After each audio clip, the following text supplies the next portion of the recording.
Bag भरते, उद्या दिवाळीची सुट्टी संपणार आहे ना. तुम्ही पण बघा माझ्या बरं. हिंदी.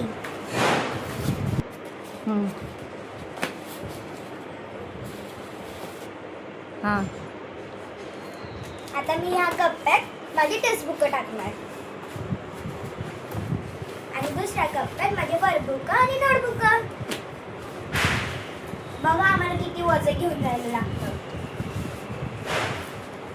आता हे नोटबुक.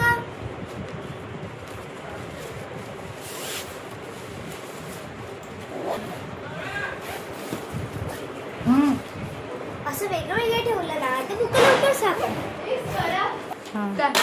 हे बघा माझ्या कंपास पेटीमध्ये काय काय असतं. हा पहिला आणि हा दुसरा कप्पा, पाठचा कप्पा म्हणजे हा मी ठेवला पहिल्या चैनीमध्ये आणि मी ह्या चैनीमध्ये ठेवणार आहे माझा टिफिन. अजून एक गोष्ट बाकी आहे. माझा हा बॅगेमधला पाऊच. पाठीत लागते, चोरी बेरी झालं तर. Packing is the